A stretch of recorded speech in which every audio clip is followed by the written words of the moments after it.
Bienvenidos a Trono de Dios, Maranatá, este nuevo curso de demonología o capítulo, catequesis o reflexión o programa, llámenle como quieran, es una mezcla de todo, pero desde luego es doctrina católica, es la verdad que el Señor nos ha transmitido acerca de estos espíritus inmundos. Y como vemos, bueno, pues no es que tenga una gran acogida de momento en la red, pero quién sabe, ¿eh? Igual dentro de unos años hay millones de visualizaciones y de personas aquí con la Virgen siempre del camino, el camino neocatecumenal, con el Niño Dios, pues para dar camino a esta doctrina sana y santa de la Iglesia respecto a esta ciencia teológica que es la demonología, que entra dentro de la angeología.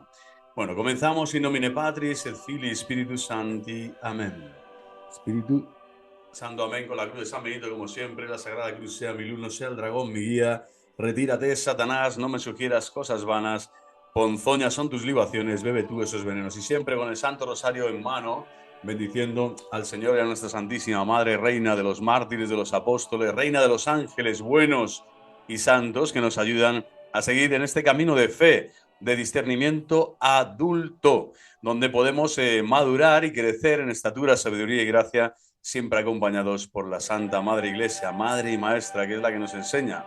Yo no he nacido aprendido, todo lo he aprendido del Señor, ¿no? Y acogiéndolo, pues puedo también, pasándolo por la oración y por el corazón, transmitiros en la medida que pueda, pues estas verdades de fe. Comenzamos con una palabra bellísima del oficio de lecturas de hoy que dice: la palabra de Dios no puede en modo alguno quedar oculta bajo el celemín, al contrario, debe ser colocada siempre en lo más alto de la Iglesia, la palabra de Cristo, la promesa, por supuesto, de Cristo, que estará con nosotros todos los días hasta el fin del mundo, y que las puertas del infierno no prevalecerán contra la Santa Madre Iglesia. Esto es una verdad de fe que hoy todos los herejes, ¿no?, que yo denuncio en este canal, pues están aludiendo a otras realidades que nada tienen que ver con esta verdad de fe. Bueno, pues esta palabra no quedará disimulada bajo la letra de la ley, como bajo un celemín. Dejaría de iluminar si queda debajo. Y el Señor dice que no, que con su luz eterna a los hombres los va a iluminar, les dejaría de iluminar si queda debajo del celemín. Pero la palabra de Cristo, que la Iglesia predica siempre, es una luz que alumbra. Lámpara es tu palabra para mis pasos, luz en mi sendero, como decía el Salmo del rey David.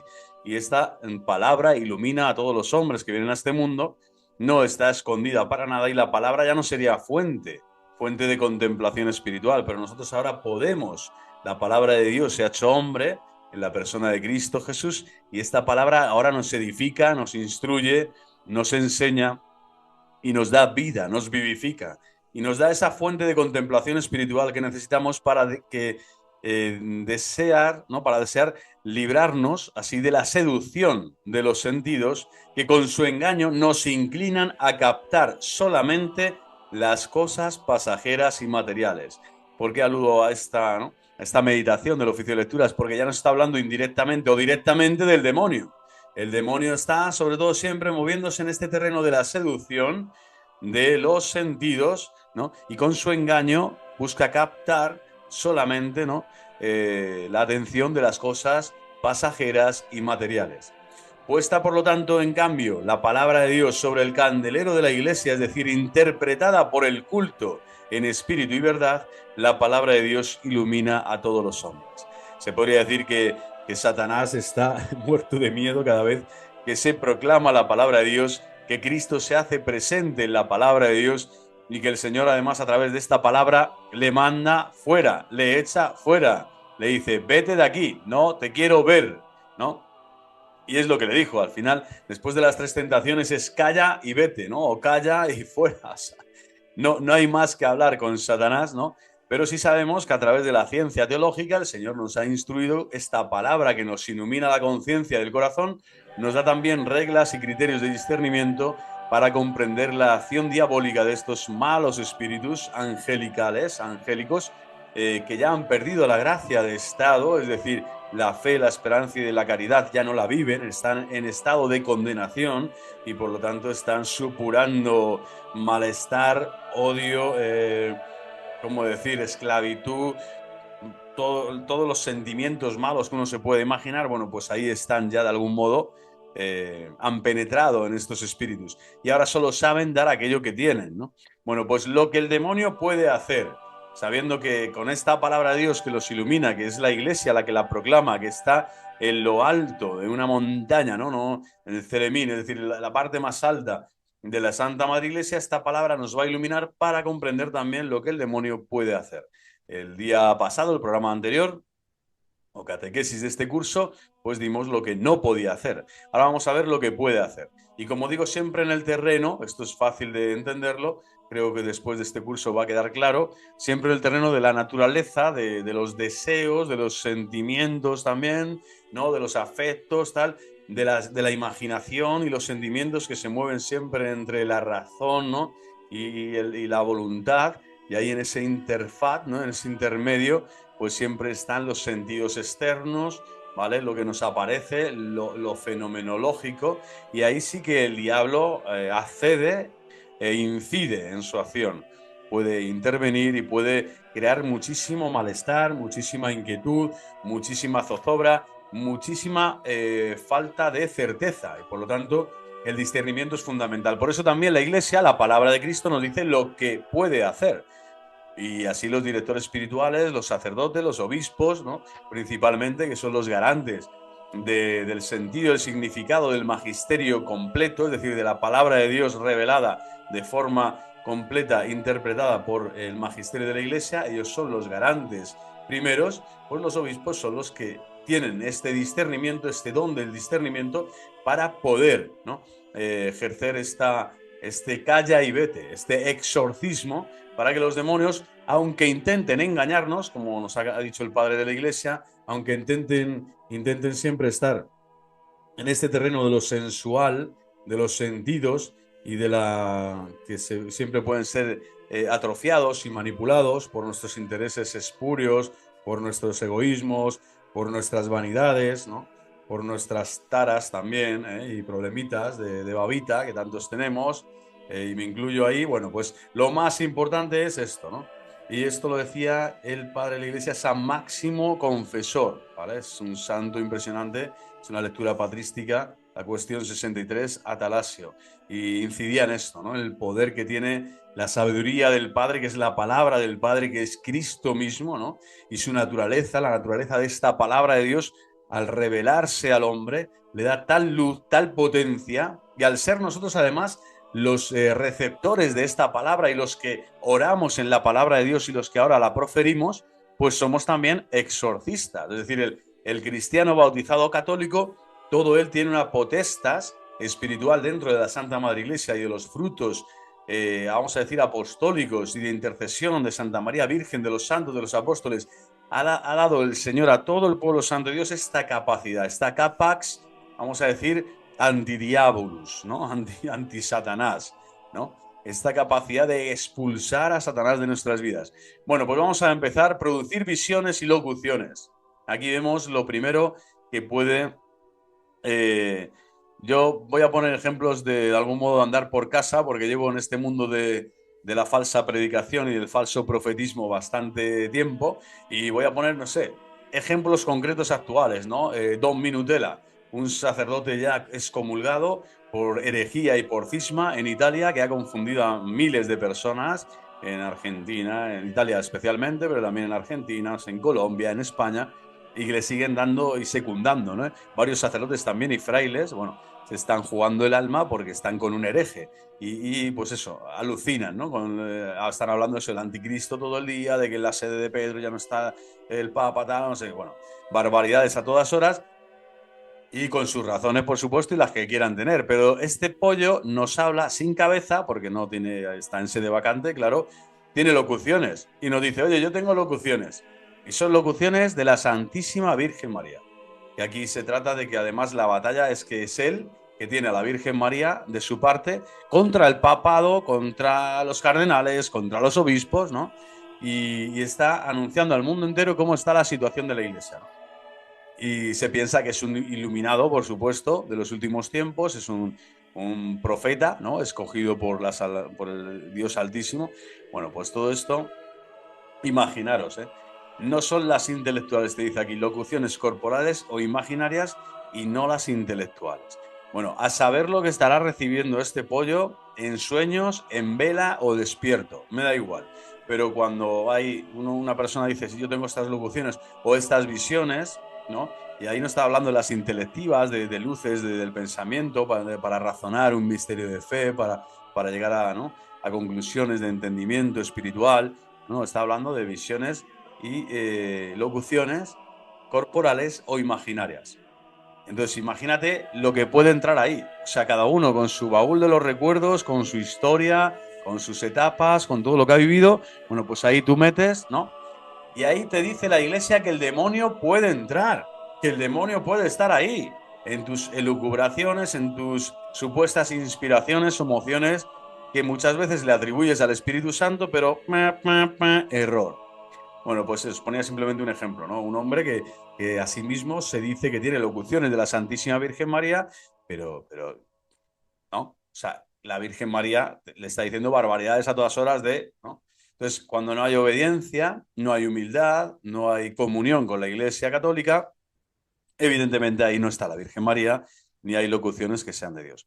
Pero sin embargo, él sí que puede estar escuchando, ¿no? Incluso voces y lo que tú quieras, ¿eh? Y destellos, igual se le apareció un ángel de luz en su capilla particular, pero ahí el demonio puede estar. Entonces, claro, por eso la Iglesia tiene otros muchísimos criterios de discernimiento, aparte de la valoración o de la percepción subjetiva de una persona, subjetiva del sujeto, de decir que se le está viniendo algo a la mente o que ha visto no sé qué cosa o que algo de parte de Dios le ha dicho que, ¿no? Entonces aquí, ojito. Después, falsificar éxtasis. O sea, esto, imagínate, ¿no? Produciendo un desmayo preternatural, ¿no? Es un desmayo, ¿eh? Yo he estado en celebraciones, a veces del mundo dentro del mundo de las apariciones, también sucede en asamblea, vamos a decir, en reuniones carismáticas de alabanza, de tal. Y a veces, bueno, hay éxtasis en el sentido de personas que se desmayan, que caen, que se desvanecen, ¿no?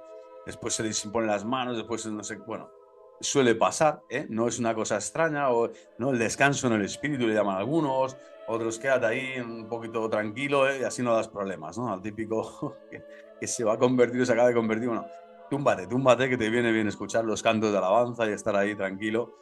Pero a lo que voy, la falsificación del éxtasis, al no ser un éxtasis basado en años y años y años de contemplación, por ejemplo, Santa Teresa de Jesús, que celebramos estos días, ¿no? Que ella misma nos relata que de 28 años de oración, que comenzó la oración, 18 ha estado prácticamente en un combate ininterrumpido con Satanás, con sus pasiones, con el mundo, ¿no? Y es como que ha llegado por fin a un puerto con estabilidad emocional y psíquica para realmente que los éxtasis espirituales que esta mujer tenía, esta santa, doctora de la Iglesia, pues ha llegado a través de un recorrido inmenso. Más de 20 años, dice algo, ¿no? Tremendo, de lucha, ¿no? De combate espiritual a tope, donde los éxtasis podían estar falsificados si es que tuviera algún arrobamiento especial. Pero los verdaderos arrobamientos, éxtasis intelectuales, no sé qué, que son de Dios, ¿no? No son estos. No son estos que son así del momento, de la asamblea, del calor, del canto, de la euforía, vamos a decir. Entonces ahí se pueden falsificar éxtasis. Pero incluso hay otros ámbitos de oración, como pueden ser cenáculos de oración, lugares más tranquilos, donde no hay baterías ni guitarras especiales para soliviantar los sentidos externos, ¿no? Y derramar lágrimas copiosas de arrepentimiento, de alegría. No, simplemente rosario, un rezo del rosario en común, en familia, tal. Y de repente pues aparece el vidente, entró en éxtasis y se quedó allí, medio perplejo, tal, y bueno, y lanza un mensaje de parte de San Ignacio de Loyola, por poner un ejemplo. Bueno, pues ahí no te fíes nunca, nunca, directamente. ¿Por qué? Porque eso puede ser falsificación directa del mal espíritu, ¿vale? Del mal espíritu. Cuando suceden este tipo de cosas, ¿no? Uno lo primero que tiene que hacer es distanciarse, ¿no? E incluso decirle a esa persona, oye, despierta, espabila, ¿no? A mí me pasó una vez, ¿eh? Siendo seminarista, una vez en una de estas reuniones, ¿no? Y de oración, ¿eh? Interrumpí, me puse en pie y le dije, basta ya, deje de hacer esto porque no tiene ningún sentido y yo aquí no veo que realmente esto sea de Dios, ¿no? Es una presencia completamente simulada, es una señora con problemas y con taras de todo tipo y que necesitaba llamar la atención y crear su propio espectáculo y su grupito de adeptos extraños, ¿no? Pero de algún modo, bueno, emulando o plagiando aspectos de otras videntes probablemente verdaderas o de otras experiencias místicas que hay en la Tierra, ¿no? Pero bueno, y de hecho se cortó la conexión. El wifi con Dios se perdió inmediatamente. Bueno, falsificar éxtasis, ¿vale? Por eso también la iglesia no es el criterio. Oye, he tenido 100 éxtasis estos últimos 300 días. Bueno, pues como si tienes 1000. O sea, aquí se trata de ver otras cosas para ver si realmente tienes una vida santa, coherente, si eres católico, ¿no? Y si tus obras hablan de la fe que tienes. Y no solo el hablar o el pensar que tú has visto, has creído, ¿no? Porque existe también todo ese mundo de la autosugestión, de la neurosis, de las patologías, etcétera, que hay, y hay mucho, y bastante denso dentro del mundo también de lo religioso, de lo espiritual. Se pueden dar todas estas características que no son nada sanas para la vida espiritual de los adultos. Bueno, fijaros que parece que no estoy hablando del demonio, pero estoy hablando del demonio. Estoy diciendo claramente lo que el demonio puede hacer, que es engañarte muchísimo y a todas horas, a ti, al vecino y a grupos enteros, ¿no? Como son los sectarios, como son hoy los sedevacantes, los benevacantes, son gente que tienen falsos éxtasis intelectuales, que se piensan que interpretan bien todo lo que ha sucedido en la historia desde, ¿no?, desde Juan 23 hasta aquí, que bueno, los documentos, esto, se cambió esto, lo otro, se hacen su sistema mental y entran en éxtasis, en arrobamiento, y y se colocan en el lugar de Dios y se ponen, como yo hice en su momento, mea culpa, mea culpa, mea culpa, y se ponen en el lugar de Dios a juzgar a diestro y a siniestro, ¿no? Cuales arcángeles San Migueles cuando son cabezones, con una gran pistola llena de orgullo y de subnormalidad, o sea, de necedad espiritual, y se ponen a juzgar a todo y a todo Miski, ¿no? A todo el mundo, siendo como los últimos ángeles de la siega final, ¿no? Que nos habla el Evangelio cuando no son ángeles, no son ángeles, no, no, son hombres, engañados por Satanás. Bueno, pues aquí también se ve aquí he salido, ¿no?, un poco del tema del éxtasis, pero para decir también que estas visiones, locuciones y éxtasis están hoy dentro del mundo de los sedevacantes, de falsos canales que aquí estoy denunciando día sí, día también, desde que me he despertado, ¿no? De nuevo, me he reencontrado de nuevo con el catolicismo que nunca tenía que haber perdido. Y bueno, aquí está, ¿no? La acción diabólica se da también allí. Producir resplandores en el cuerpo y ardores sensibles en el corazón. Madre mía, de esto también he visto y mucho, y mujeres sobre todo, ¿no? Las mujeres son como más afectivas, son más espirituales, tienen más inteligencia espiritual y un afecto mucho más cordial, vamos a decir, con las cosas de Dios, quizá porque son madres, porque tienen un sentimiento, no sé, tienen ahí algo especial la mujer en la raíz antropológica para relacionarse afectivamente con sensibilidad espiritual desde el corazón, es decir, con toda el alma, con todo el corazón, dándolo todo, ¿no? Como María Magdalena, como María o Marta, ¿no? También o sea, la mujer siempre se quiere entregar, quiere consolar, quiere servir, ¿no? Y es un ejemplo, desde luego, la Iglesia Católica prácticamente, yo diría que la inmensa mayoría de las obras de la caridad las realizan las mujeres a todo trapo, o sea, en la vida de santidad, en la vida oculta de la contemplación, en la vida de la acción, de la caridad real con los pobres y en la vida también de la enseñanza, de la transmisión de la fe a los niños, a los hijos, en las familias especialmente, ¿no? Las catequistas, tal, bueno, espectacular lo que es la mujer dentro de la iglesia. Pero este corazón sensible, maravilloso, femenino, dulce, cordial, como digo, armonioso, que capta los detalles, ¿qué tal? Pues ahí también puede entrar esta incandescencia diabólica.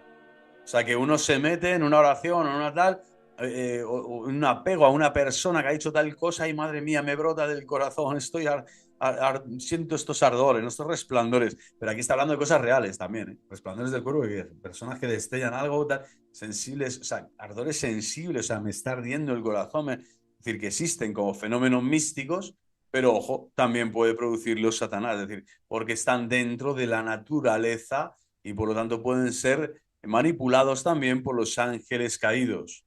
No nos fiemos tampoco, y esto puede entrar también el diablo ahí. Por eso siempre hay que ver eso, obras son amores y no buenas razones. Producir ternuras y suavidades sensibles.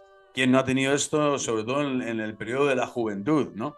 Juventud, divino tesoro, y dichoso el hombre que se encuentra con el Señor en los días de la juventud, ¿no? Leti vivamus sobria en ebritate spiritus. Bueno, pues vivamos con sobriedad el Espíritu Santo y que los días de la juventud el Espíritu Santo nos reclama de forma especial con suavidades y con ternuras para convertirnos a Dios.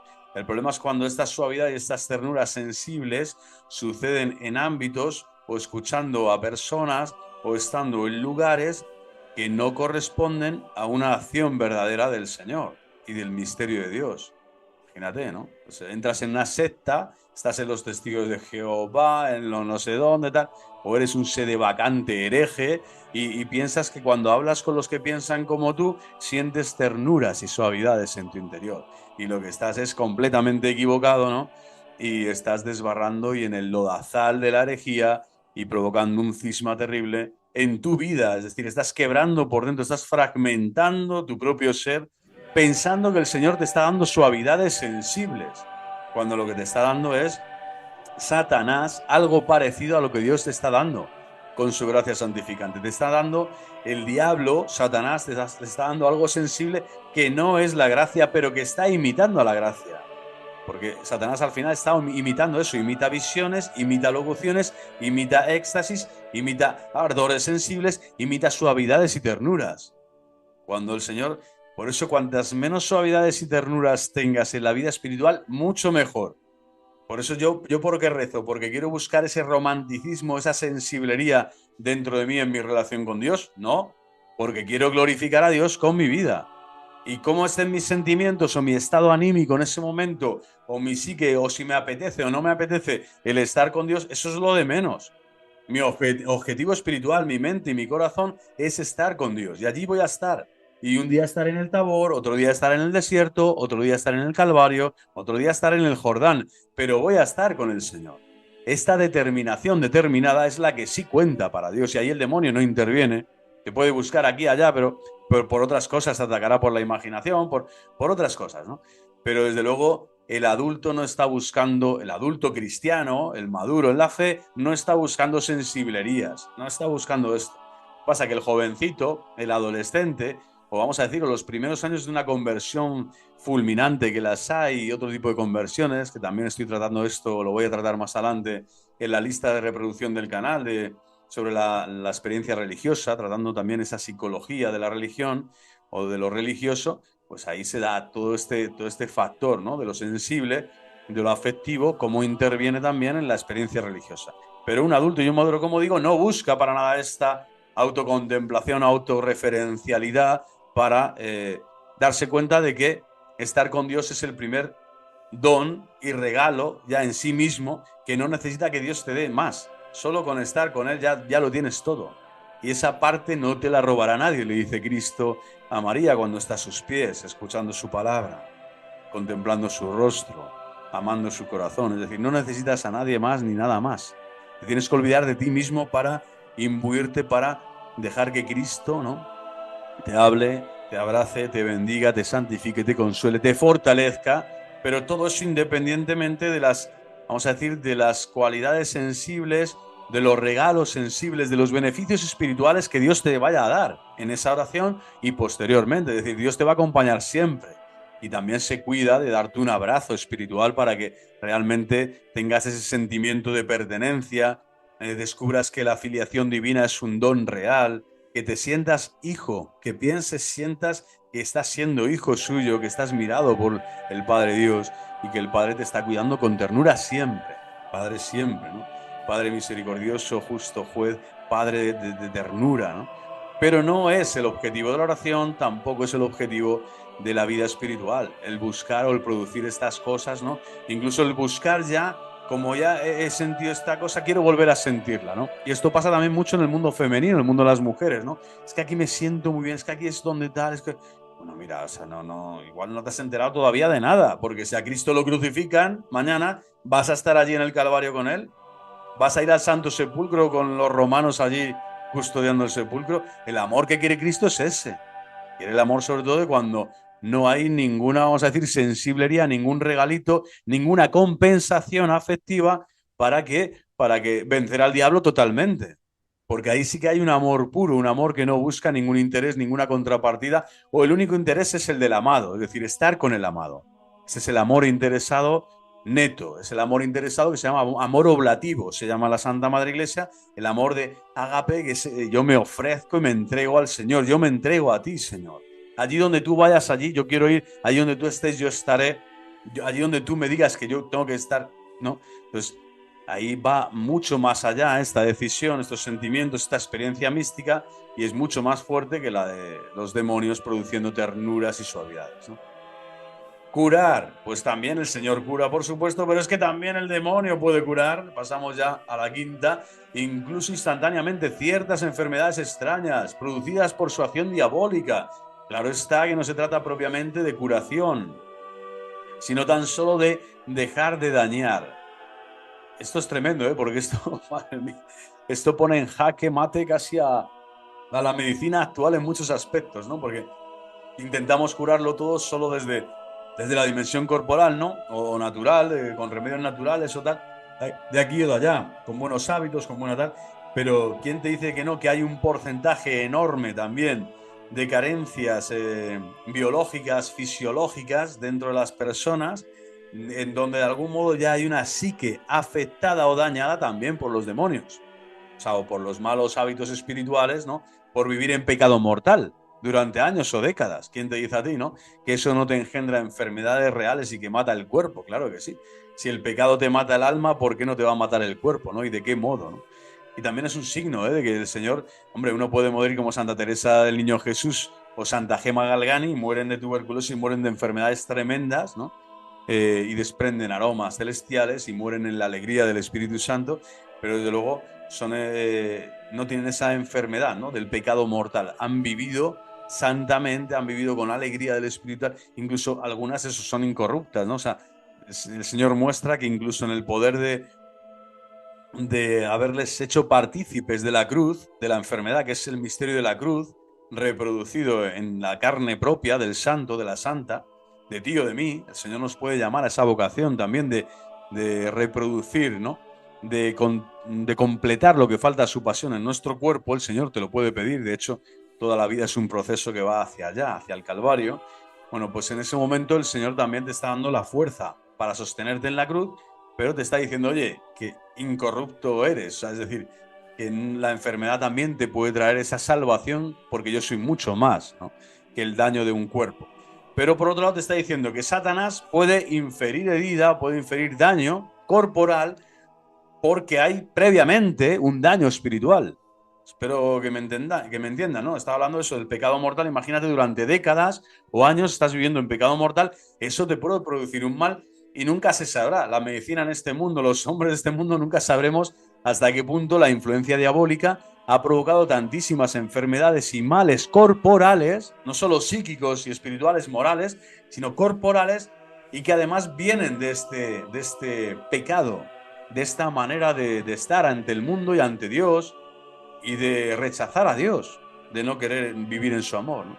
Entonces no recibes la enfermedad como una gracia, ni siquiera la sanación de parte de Dios, sino que es Satanás el que te enferma el cuerpo, porque antes has enfermado en el alma, y que Satanás también te puede engañar, ¿no? Con esta falsa curación. Es decir, te quita algo que él mismo te había dado, y por lo tanto te está manipulando. Te está manipulando y tú piensas que, ¿no? Entonces yo puse una vela a la Santa Muerte, ¿no? En la secta esta de México, y me emocioné y le dije para que se cure mi hijo de no sé qué cáncer, ¿no? Que tenía ahí, y el cáncer lo tiene espiritual, ¿no? Que pertenece a una mafia, ¿no? Con armas y tal. Bueno, pues, y su hijo se cura y se sana, bueno, pues ya le va a poner a la Santa Muerte, le va a poner, ¿no?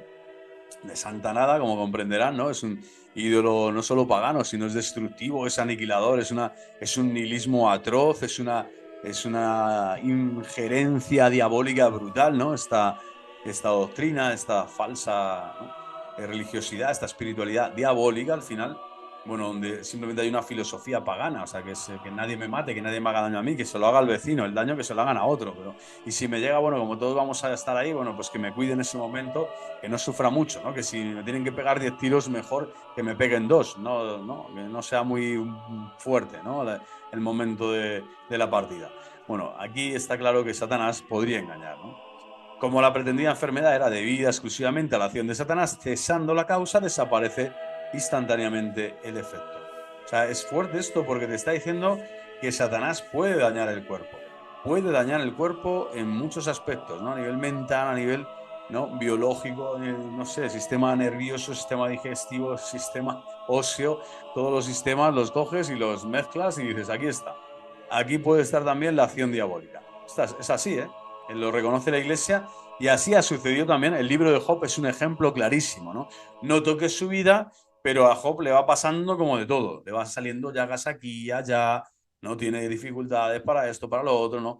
Entonces, también todos los achaques, todo el mundo, todo lo que vamos viviendo es parte de la naturaleza, como digo, humana. No es que tengamos que decir ahora, madre mía, tengo una hernia de disco, el tobillo se me ha torcido y me ha salido un grano en la oreja, o sea, y es Satanás que está ahí, no, tranquilo, tranquila, no, no. La Iglesia no te está diciendo eso, pero sí te está diciendo que la influencia de los demonios en este mundo no te la quita ni Dios. Es decir, Dios no te ha quitado que la influencia diabólica esté también afectando las diferentes dimensiones de tu corporalidad. Tu psique, tus sentimientos, ¿no? Tus imaginaciones, tus abstracciones, ¿vale? Y tu corporalidad, es decir, físicamente. O sea, y esto es tremendo, ¿eh? Por eso digo que la medicina nunca va a llegar, ni habrá médico, solo Cristo te puede hacer entender cualquier tipo de enfermedad y dolencia corporal. Solo Cristo te puede purificar la intención para que tú puedas ofrecer cualquier tipo de dolor y de cruz en este mundo, cualquier tipo de prueba, y solo Cristo te puede sublimar esa experiencia de prueba y de dolor hasta el punto de que das gracias a Dios, ¿no? Y no le estás pidiendo ni siquiera la sanación o la curación. Y esto se ve en miles de ejemplos, sobre todo de almas contemplativas, de personas con una fe adulta, que jamás le han pedido al Señor la sanación. Al contrario, han dicho, bueno, si ha llegado la hora de ofrecerme al Señor y lo voy a hacer con ese amor oblativo con el que amo a Cristo, ofreciéndole mis dolores, no quejándome, intentando ser un buen paciente, porque he comprendido que el misterio de la cruz me ha llamado en este momento de mi vida. Y eso es mística, y eso es fortísimo. Y eso, ahí sí que puede estar el Señor detrás diciendo, bueno, pues dando permiso a Satanás para que haga un poco lo que quiera, siempre sabiendo ese principio teológico precioso que dice que Dios nunca va a darte una cruz o un peso en la cruz particular y personal que tienes mayor del que tú puedas soportar o llevar. Y en esa confianza tienes que moverte. La fe católica es esto, ¿eh? No es que el Señor te va a librar, no es un amuleto la fe, en ningún momento, por eso no es brujería, no es magia, no tiene nada que ver con el espiritismo, al contrario, ¿eh? Cuanto más creyente eres y más cerca estás de Dios, probablemente más pruebas vivas, más situaciones de encrucijada experimentes y más lucha contra Satanás cara a cara y cuerpo a cuerpo tengas. Y eso es para dar gracias a Dios y bendecir al Señor, porque el Señor, si te está dando pruebas, si te está dando cruces, es porque ve que vales, ve que estás ahí, ve que estás luchando, ¿no? Al que ya no le da nada, este está bien, mira, está más sano, un arroz, bueno, quizás que ya su alma está súper hiper vendida, ¿no? Y no le va a ofrecer nada al Señor de bueno, ¿no? Eso es un misterio que queda en las manos del Señor. Pero como hemos dicho, Satanás, todas estas 5, ¿no?, visiones, éxtasis, ardores sensibles, ternuras y curaciones, Satanás puede realizar esto, fijaros, que son cosas aparentemente buenas, ¿no? De primeras, siempre eso dices, qué maravilla, has recibido una locución de Dios. Qué fantástico, se te ha curado este cáncer, por fin. No es una curación, es una, ¿no? Ha dejado por otra cosa que hay detrás, ¿no? Tiene estos resplandores, estos éxtasis, ¿no? Seguimos, estigmatización, tremendo esto, ¿no? Fijaros, Padre Pío de Pietrelcina, ¿no? 40 años, así lo que lleva, ya lleva más el camino, ¿no? Bueno, 40 años estigmatizado, tal, de repente ya se fueron, fenómenos corporales y sensibles de la mística, tales como también olores suaves, ¿no? Incienso, rosas, pero algo espectacular. Yo esto sí que de forma exuberante lo he comprobado durante mucho tiempo y muchos años en diferentes lugares y es algo impresionante, indescriptible, maravilloso. No puedes decir, no, si Dios te da un regalo de estos, bueno, bendito sea Dios. Estoy en un ámbito de oración, en un lugar tal, pero no me voy a pegar a eso, no voy a querer buscar eso, ¿no? Son regalos que Dios puede dar, ¿no? A través del contacto con una persona santa, con una persona buena, no lo sé, ¿no? Haciendo tal cosa por Dios, una penitencia, una peregrinación, y el Señor te regala fenómenos de este tipo. Está fenomenal, ¿no? Coronas, anillos, etcétera. Nada de esto sobrepasa las fuerzas naturales de los demonios. Pues fijaros lo que te dice la Iglesia. Nada de esto sobrepasa las fuerzas naturales de los demonios. Por lo tanto, ¿me tengo que fiar de esto? Pues tampoco el demonio lo puede hacer. El demonio te puede crear un estigma. Esto es tremendo, ¿eh? O sea, te levantas una mañana como Santa Brígida, ¿no? Es tremendo. Y te levantas así con una corona de espinas, tal. Santa Gema Galgani, ¿eh? Le sucedió. En el costado, ¿no? La de la herida, tal. Es decir, y ahí no puedes más que llamar inmediatamente a un confesor, a un director espiritual, a un clérigo, porque él es el que te va a acompañar. La persona de Dios, el ministro de Dios sagrado, te va a acompañar en esa experiencia para que puedas vivirla con relativa cordura primero y segundo, pues con lo que te dice la Iglesia, ¿no? Con prudencia, cautela y ofreciendo aquello que vas viviendo, ¿no? Porque son fenómenos que superan vamos a decir, lo natural y lo cotidiano, ¿no? Recuerdo cuando era pequeño que vi los estigmas de cerca de una persona y aquí en Madrid, y bueno, estaba allí, o sea, estaban allí. ¿Eh? Uno puede decir, bueno, pues es que esas heridas están ahí, pero no puedes decir más, ¿vale? No puedo decir más. Y desde luego sí que después la vida de esa persona, su santidad de vida, su ejemplo, los dones o carismas que haya podido recibir a lo largo de la vida, podrán corroborar y también se podrá contrastar a fondo que esos estigmas fueron producidos porque Dios quiso que fueran sus estigmas de la pasión de Cristo. Pero fijaros que hasta Satanás podría, ¿eh? Lo cual es tremendo. Por eso la Iglesia, fijaros qué prudente es. O sea, dice, bueno, este monje está muy bien que tenga los estigmas. Y hasta 40 años los puede llegar a tener, pero paz y tranquilos. No puede el demonio derogar las leyes de la gravedad, pero sí simular milagros de este género, por el concurso invisible de sus fuerzas naturales. Téngase presente para la cuestión de la levitación, ¿vale? Pueden darse levitaciones diabólicas, como en el caso de Simón Mago, etc. Esto lo vemos hoy también, ¿eh? En magos de la actualidad que desde luego tienen una influencia diabólica clarísima y pues eso, son capaces de como volar, ¿no? Y sobrevolar, meterse por encima de un edificio, subir no sé cuántos pies de altura, tal, o sea, y es tremendo. Y uno dice, bueno, pues ¿por qué ocurre esto? ¿Cómo lo hacen? ¿Cómo tal? ¿Qué pactos habrán hecho con los seres de la ultratumba? No lo sé, pero ni me importa. Pero desde luego la materia y la corporalidad, de algún modo, ahí sí se ve claro que puede ser sometida a fuerzas externas, invisibles, espirituales, pero que inciden en la naturaleza y que también son de naturaleza creatural. No es Dios el que está realizando esos prodigios o esas cosas impresionantes o inusuales, sino que es Satanás, es el demonio, o los demonios que tienen ese poder, ¿no? De simular también incluso milagros como estas levitaciones, etcétera. Imaginaos si son capaces de crear una herida en el cuerpo y estigma además, o sea, como voy a falsearte, te la voy a crear justo aquí en la mano, donde Cristo, ¿no? Aquí, ¿qué tal? O, ¿no? En la corona. Entonces, la Iglesia ahí es muy prudente, muy cautelosa, siempre lo ha sido porque sabe del poder diabólico que tienen estos malos espíritus. Y lo que le interesa a la Iglesia, como siempre he dicho, y lo dice la propia Madre y Maestra, es eso, es la vida espiritual de las virtudes de la fe, la esperanza y la caridad. En eso sí que vamos a ser juzgados. La caridad va a ir ahí. El Señor, el juicio particular, te va a decir cuánto me has amado y cuánto has amado a los hermanos. ¿Y cuánto te has amado a ti mismo para poder amarles a ellos con el corazón de Cristo, de mi Hijo amado? Que es quien te ha rescatado del pecado, del demonio y de la muerte. El pecado, el demonio y de la muerte. Pero no te va a preguntar hoy cuántas locuciones has tenido, cuántos éxtasis has experimentado, cuántos olores has vivido, ¿no? Cuántos ardores místicos has tenido. Eso no te lo va a preguntar, ¿no? ¿Cuántos estigmas has tenido? Entonces, de todo esto, al final, uno tiene como que separarse bastante también con todo el mundo de la mensajería. Yo en el canal tengo mensajes y es verdad que están aprobados en cuanto que son de Nihil Ostam, ¿no? La Iglesia los ha comprobado, han dicho no hay nada que ofenda la fe de la Iglesia, que sea contrario a la dogmática de la Iglesia Católica y por lo tanto, bueno, como vida espiritual, como complemento, vamos a decir, a la gran palabra de Cristo, la única palabra de Cristo, pues como complemento o nutrientes complementarios para engrandecer tu vida espiritual, ahí puede haber mensajes de parte del Señor, de la Virgen, ¿no? Pero no son necesarios. Es decir, no son esenciales ni son necesarios. Te puedes sustraer completamente a ellos y ser un católico santo y mártir de la Iglesia Católica, ¿no? Subido a los altares. No necesitas ningún tipo de mensaje, porque ya te ha dado el Señor todo en el Santo Evangelio. ¿Qué gran más mensaje quieres, no? Lámpara es tu palabra para mis pasos, luz en mi sendero.